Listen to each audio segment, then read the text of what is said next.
Gente querida, alegria do encontro, estou aqui nesse ativismo delicado por uma estética da vida viva. Hoje eu trago uma convidada muito especial, conversei com ela no Instagram e agora eu vou mostrar para vocês tudo que eu conversei com ela. É, nessa, nessa nesse encontro gostoso que eu tive com a Vanessa Sanches Garcia. Então, a Vanessa Sanches Garcia, ela fez uma pesquisa, A Cidade e as Artes Manuais, Memória e Apagamento. E a Vanessa, ela é professora, educadora, arte manualista, mãe, arteira artista. E também, como vocês já vão ver logo em seguida, figura muito popular no TikTok, fazendo um tricô no TikTok. Olha o que ela diz: gosto das miudezas, das histórias de coisas e gentes, das plantas, do cheiro da chuva, da lua cheia e o céu cheio de estrelas. Talvez por isso eu tenha escolhido como missão e profissão estar perto das crianças, uma experiência que impactou em como vejo e sinto o mundo. Como mãe e educadora, aprendi com os pequenos a curiosidade e a alegria de viver. Foi uma conversa muito alegre mesmo. Muito bem, sobre a memória das coisas, ou o que te diz o vento que passa? Falamos sobre essa poética do trabalho, da pesquisa em artes manuais. E aí ela pergunta: como é possível registrar essa história-memória que lida com apagamento? Muito interessante o que a Vanessa traz, né, como pesquisa, do apagamento na cidade de São José do Rio Preto. Ela traz, inclusive, a questão de que a cidade tinha rios que foram apagados, não é? São José do Rio Preto, e o Rio Preto foi apagado. E como isso, né? Olha esse patchwork, esse bordado à máquina que ela fez para mostrar esse apagamento do rio, né? A cidade almejava o progresso, fala ela. E aí, ela faz um paralelo disso com as artes manuais, o apagamento da tradição das artes manuais na cidade. Então, ela traz a conversa maravilhosa, né, com algumas das mulheres que ela entrevistou para a sua pesquisa. Um trabalho realmente muito interessante, né? Então, ela traz a memória da cidade com a memória das artes manuais e dessa vontade, né? Dessa vontade de arte que foi apagando também com o progresso da cidade. Né? Muito bem. Então, espero que vocês gostem da nossa conversa e a gente se encontra na próxima semana no Instagram, sexta-feira, às 4:30 da tarde, e no YouTube, no sábado, às 11 da manhã.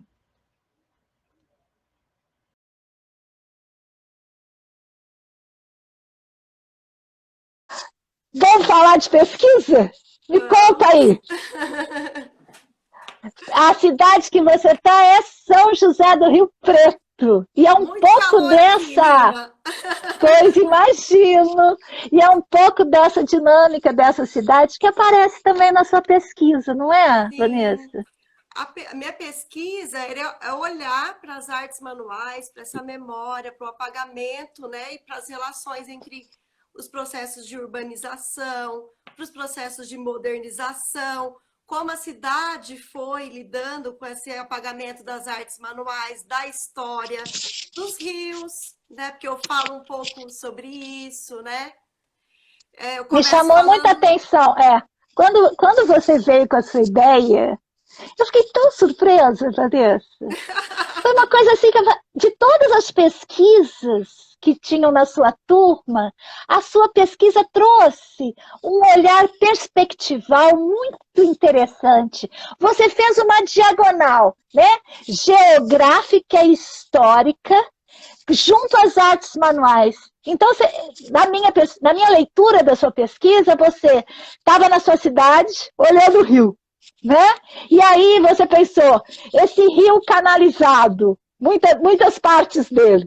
E aí, como é que essa arte manual, que também saiu daquele centro urbanizado, foi indo para as periferias? E eu achei que era essa a pesquisa. Mas quando você chegou com a pesquisa pronta, você foi na periferia. Você foi na periferia e trouxe essa memória. Vamos contar um pouco dessa história para o pessoal aqui no Instagram? Então, eu falei dessa relação com a cidade, né? Mas meu intuito era ouvir as mulheres, né? Porque eu acho que minha pesquisa fala também sobre a educação dessas mulheres. Eu pensei muito sobre isso, porque eu trabalho com educação, né? E essa observação no trabalho com educação tem muita relação com essa educação das mulheres. Então, eu queria ouvi-las, né? Nessa cidade, porque quando eu vou contar a história de cada mulher, que foram 4 que eu entrevistei, eu localizo elas na cidade, porque são de pontos muito... Assim, eu escolhi alguns pontos, né? Zona Sul, Zona Norte, uma situação de ocupação, né? E então, fui conversando com essas mulheres de diferentes regiões para justamente localizar na cidade essas diferentes histórias, ter várias vozes, né? Não trazer uma arte manual e uma história de mulher, por exemplo, da Zona Sul, que é uma região mais privilegiada. Também queria olhar para essa mulher que tem uma outra vivência, né? Da Zona Norte, da ocupação, né? De uma região de ocupação. E achei interessante, Vanessa, porque olha só, você chegou com a pesquisa, né? Aí a pesquisa era sobre a regionalização, a distribuição, o apagamento do rio, o apagamento da cultura, a homogeneização.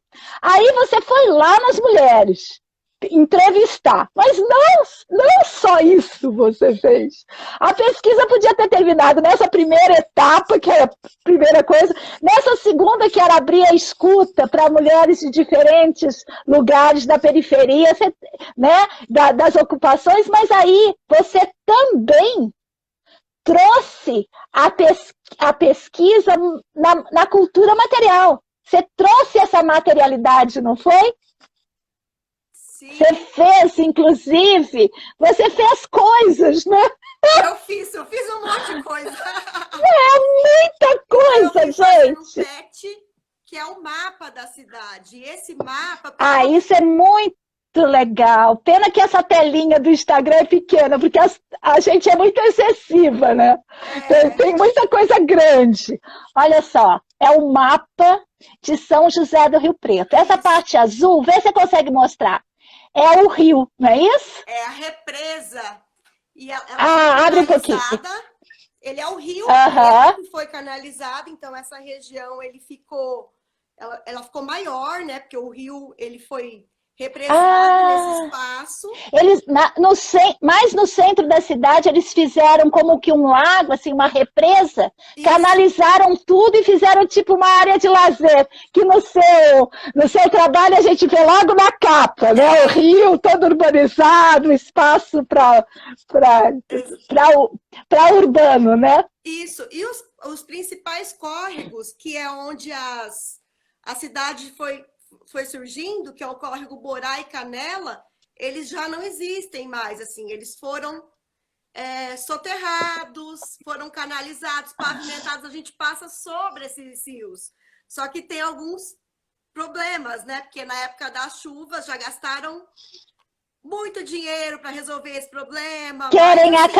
Eles combinaram de nos matar, mas nós não combinamos de morrer, dizem os rios. Isso mesmo, muito Nina. bem. Muito bem. Legal. E aí, eu lembro que você tinha um raciocínio no começo, que você olhou para esse mapa e percebeu que as artes manuais não habitavam, o que habitava era o shopping. Conta um pouco sobre isso. A cidade, ela passa por um processo de urbanização desde a década de 50, que vai trazendo um apagamento dessas culturas, dessas tradições, né? O caipira... Que é a cultura caipira. Não é? Que tem uma arte manual associada a essa cultura caipira, não é isso? Sim, eu coloco até uma música do Cascatinha e Nhanha, que é uma moda de viola. Deixa eu ver se eu tenho ela aqui. Pode ir falando. Ele faz essa relação, porque ele fala, né, da coxa de retalhos, que era a coxa que eles se cobriam, mas a mulher casa com um homem da elite e ela só usa coxa de cetim. Eu vou ler um pedacinho da letra. Diz assim no slide que vai estar lá no YouTube amanhã, 13 horas, gente. Memória e apagamento na cidade de São José do Rio Preto. Aquela coxa, diz o Cascatinha e Inhana, não é isso? Inhanha. Nhanha. Coisa típica de São Paulo, né? Interior paulista. Aquela coxa de retalho que tu fizeste, juntando pedaço em pedaço, foi costurada, serviu para o nosso abrigo e nossa pobreza. Aquela coxa de retalho está bem guardada. Agora, na vida rica, é típica, é a cartografia da sua pesquisa, né? Agora, na vida rica, que estás vivendo, terás como agasalho colcha de cetim. Mas, quando chegar o frio no seu corpo enfermo, tu has de lembrar da colcha e também de mim. Ai, que delícia! Você sabe que eu, na minha pesquisa, com as mulheres fiandeiras e tecelãs de Portugal, eu escutei muito isso. Quando chegou a Revolução, né, a Revolução dos Escravos, que junto com ela veio, claro, o neoliberalismo, veio a riqueza, e ninguém mais queria as colchas feitas nos antigos teares, queriam a colcha de cetim da loja, né? Então aí tem uma questão muito séria, né? O que se perde quando se compra, né? Uma coisa que vem da indústria. Sim. E uma das coisas que se perde é a memória, com o apagamento da cultura regional, não é? Sim. Segue, querido. Eu trouxe até algumas, assim, trouxe o Zygmunt Bauman, que é um cara, assim, tem um pensamento, né, europeu, mas, assim, eu acho que algumas coisas que ele traz sobre apagamento, ele usa até uma expressão que é muito legal, que as pessoas não queriam perder o bonde da modernidade. O bonde da modernidade ia passar e eu tinha o bonde da história. E você vai perder o bonde da história com esse tear, mulher! Não é assim? Então elas se agarram e a cultura é muito mais de largar do que de se apegar, né? Então eu tô livre, eu tô fluido, com aquelas expressões que ele traz da vida líquida, né? Fluido, eu tô desprendido e também não estou preso a nenhuma cultura. Eu sou um cidadão do mundo. Eu sou um cidadão do mundo, então eu nem olho para essas particularidades, né? Para essas construções. Eu acho que isso também ajudou eu olhar.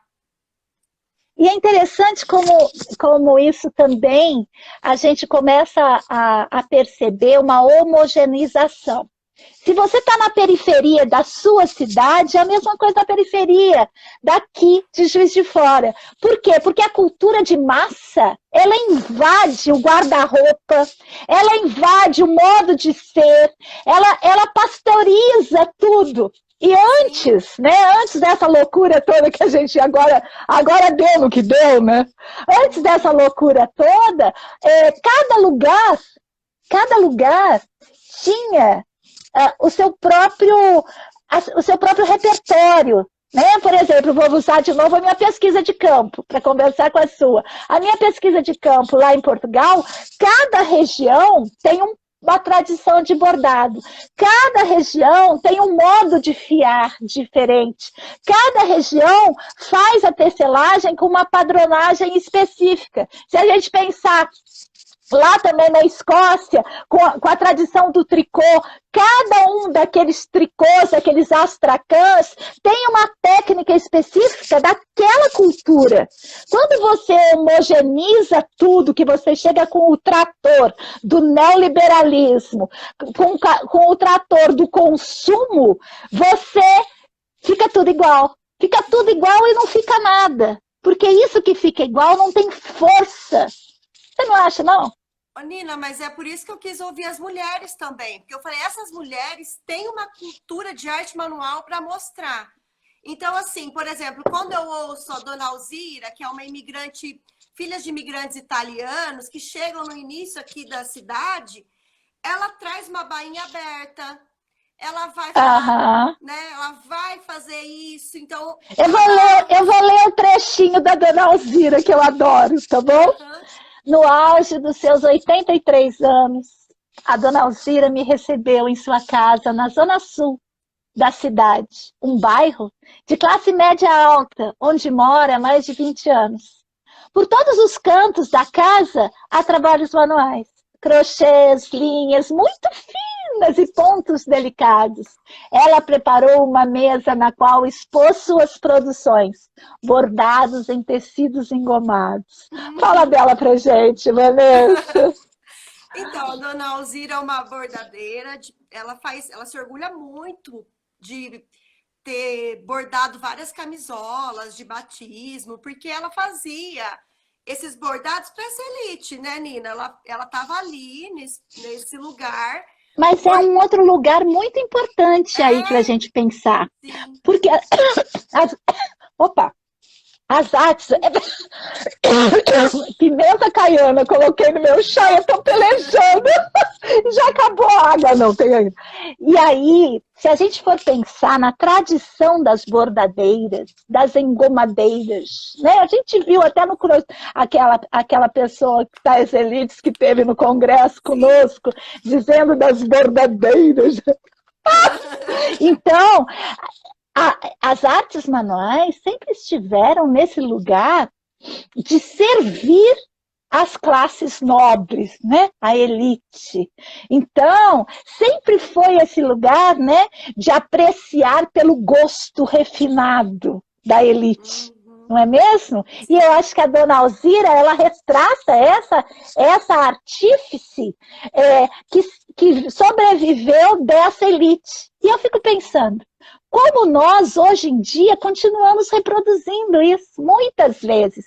E digo mais, não nós da pós-graduação em artes manuais, mas a grande maioria dos artistas visuais que trabalham para quem? Trabalham para as elites, não é? Então, como é que a gente faz disso que a gente produz, né, uma revolução e não um assujeitamento? Eu acho que só tem um jeito, não sei se você concorda, é a formação de redes, né, de produção de vida em rede, porque senão a gente vai estar sempre assujeitado.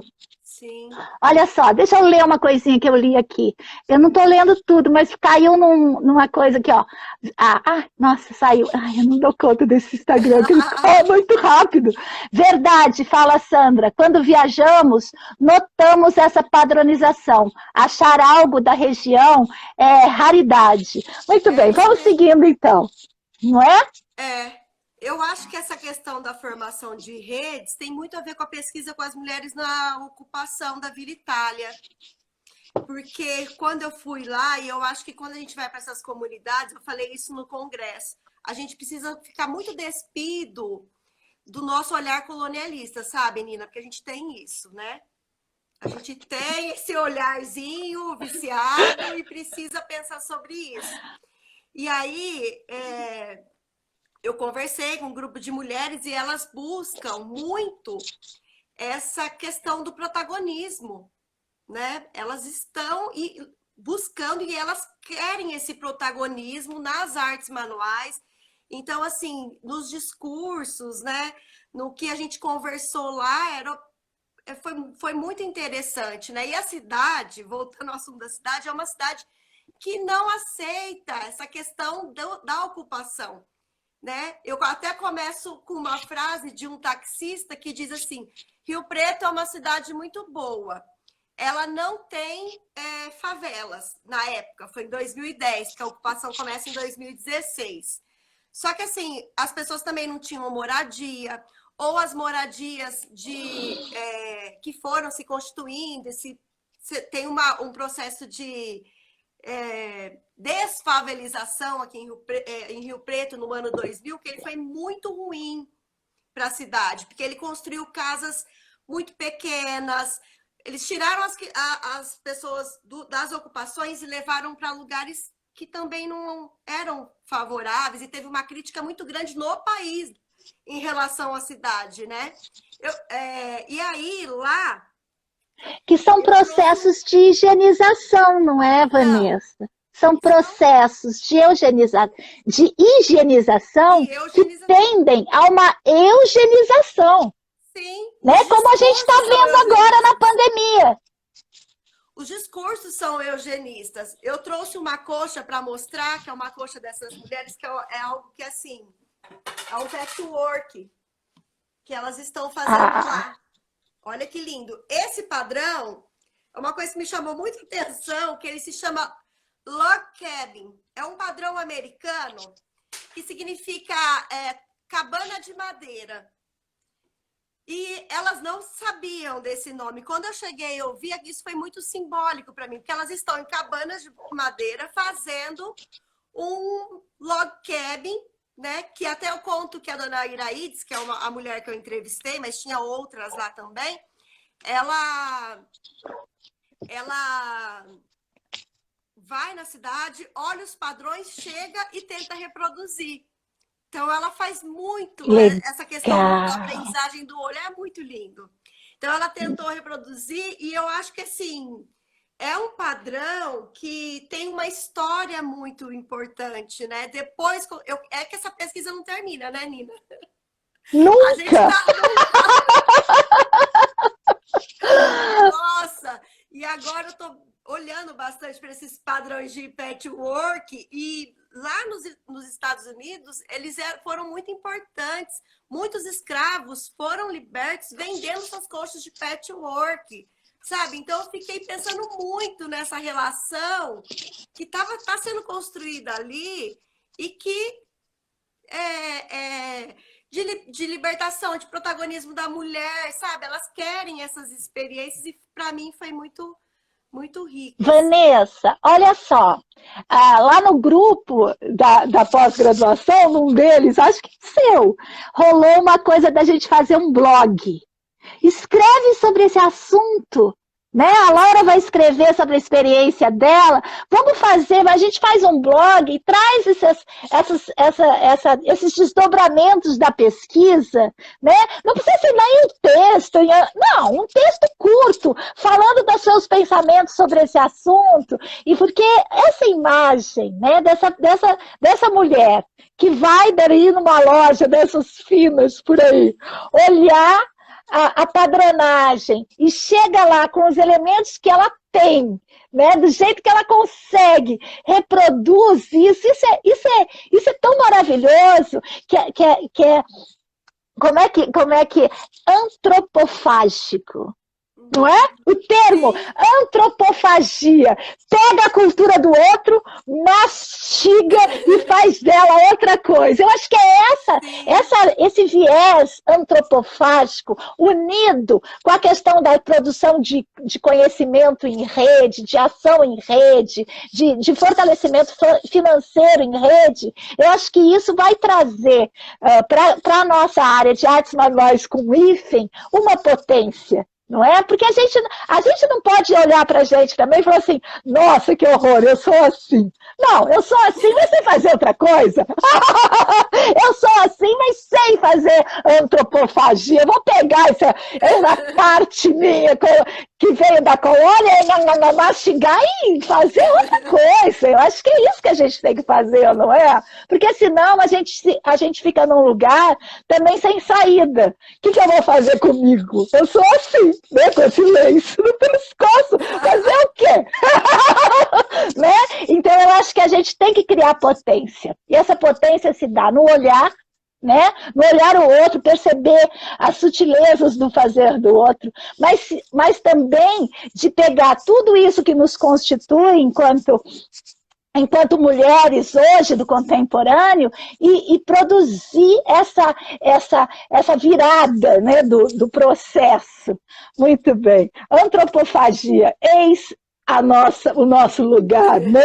Eu vou escrever, Nina, pode deixar. Olha só, peraí que tem um comentário aqui. De vez em quando tem um comentário grande, eu vou ler. Os pequenos não consigo, gente, passam muito rápido. Olha só, alguém que tá assim, Li Mirelli. Os nomes aqui do Instagram não ajudam, né, gente? Vocês são maravilhosos, admiro muito. Quem será? Gratidão por nos agraciarem com esse encontro lindo e potente. Muito bem. Você conhece esse perfil? Eu conheço. Ah, muito bem, Lidiane. Muito. Quer que eu leia Dona Edileuza Jerônimo para a gente já ir encerrando? Sim. Tem também, Nina, uma que eu gosto, que é de uma mulher que ela vendia enxoval. E aqui perto... Tá aqui no slideshow que você colocou? Ai, será que eu coloquei? Acho que eu coloquei ela sim. Não coloquei. Não tem. Eu coloquei a Pitica, que me ensinou a costurar, e a Dona Edileuza, que são as mulheres da ocupação, né? Ah, tá. Mas conta dessa, então, pra gente, que faz então, enxoval. A Dona Iraides, ela... É porque, assim, aqui perto de Rio Preto tem uma cidade que se chama Ibitinga. E ela dos bordados de Ibitinga. É a cidade do enxoval, né? Ah! Então, ela viveu a vida toda dela vendendo enxovais. Ela educa as filhas, porque o marido morre muito cedo. Ela educa as filhas vendendo enxoval. E ela tem o maior orgulho disso, sabe? Ela tem 2 filhas, as 2, tanto das coisas que ela produzia, quanto, assim, ela fica viúva, não sabia dirigir. E ela começa a vender as coisas que ela produz, ela vai para Ibitinga, começa a viajar pertinho, né? 100 e poucos quilômetros. Busca os enxovais, vende para as mulheres e a vida toda dela, ela se orgulha de ter feito isso e ter construído algo legal, assim, para as filhas. Legal. Eu acho que é uma história que me toca muito, assim. Porque foi de muito sofrimento, mas muito, assim, empenho, garra para ela conseguir passar e traduz, não é? Olha o enxoval, Nina. Traduz uma questão que é muito forte na cultura feminina, que é a questão das mulheres em qualquer tempo, na guerra, nas recessões, nas crises, a grande crise de 29, há uma tradição das mulheres em casa produzirem o sustento para a família toda. Né? Isso é uma coisa que a gente tem que olhar nos olhos disso. Tomara que alguém da atual turma queira pesquisar isso, porque tem uma potência que a Silvia Federici fala disso, lá no ponto 0 da Revolução. Tem um lugar aí de pesquisa, quer dizer, ela passa, mas como eu tenho um olho, eu grudei nisso. Então, eu acho que aí tem um lugar de pesquisa para a gente. Né? Porque tem todo esse discurso feminista que diz que a mulher não trabalhava, que a mulher ficava em casa, mas isso aí é um discurso, digamos assim, de uma elite. Sim. A mulher mesmo da classe operária, a mulher da classe média baixa, a mulher pobre, ela sempre esteve... Sempre trabalhou, não é? Muito bem, e trabalhou com as artes manuais. Sim. Muito bem, chegamos no final, Vanessa. Eu tenho uma lista de coisas que eu tenho que falar. Olha só, hoje nós acabamos 5 dias de webinar, o currículo dos trabalhos manuais na educação steineriana. E às 18h30 estreia Ensino Médio, a conversa foi... quente. Eu estou com o percurso... Você está com alguma alguma coisa também aberta para inscrições, Vanessa? Não, eu dei uma então eu vou fazer. semana passada, Pode falar. Tranquila. Tá, olha só, então, eu estou com o percurso da boneca Waldorf online aberto, 48 vídeos. Você fez, não fez, Vanessa? Fiz. Então tá. Ó, o Bebê Estrela online também, que tá uma delícia. As pós-graduações, aberto com processo seletivo, já para início, dia 24 de outubro, o currículo dos trabalhos manuais na educação steineriana. E a gente já vai abrir inscrições também para artes manuais para terapias e artes manuais para educação. Todas EAD. A outra coisa é que segunda-feira estreia o Almanaque Antroposófico. E aí eu abri um grupo público lá no Telegram para quem tiver notícias, campanhas, eventos relacionados com pedagogia Waldorf, antroposofia e atividades afins para a gente, todos os dias, veicular no Almanaque Antroposófico. Eu queria te agradecer demais e pedir, principalmente para quem agora vai estar no canal do YouTube, né, na estreia e depois, para se inscrever no canal e para apoiar a produção de conhecimento junto às artes manuais por uma estética da vida viva, se tornando membro do canal, se inscrevendo e também mandando nas estreias o seu superchat. Fiz tudo, cumpri minha tarefa, agora é uma tarefa longa. Vanessa, querida, muita coisa, muito obrigada pela companheira que você é sempre nessas ações. Eu ainda até esqueci de dizer que a gente tem, chegando agora em setembro, ao grupo de estudos Ativismo Delicado Economias, mas ainda nem deu tempo de elaborar completamente, mas as inscrições estão abertas. Lá, na descrição desse vídeo tem o nosso link permanente e todas as nossas ações relacionadas nele. Vanessa, agora eu vou te ver muitas vezes porque eu vou editar o nosso vídeo. Um beijo, viu, querida? Obrigada, Nina. Gente, obrigada. É uma delícia voltar para a pesquisa, apesar que a gente está nela, né? Mas nunca saímos. Nossa, é muito bom. Beijo. Eu estou esperando seu texto para o blog. Eu vou fazer, eu vou escrever. Beijinho. Tchau, tchau. Tchau, tchau.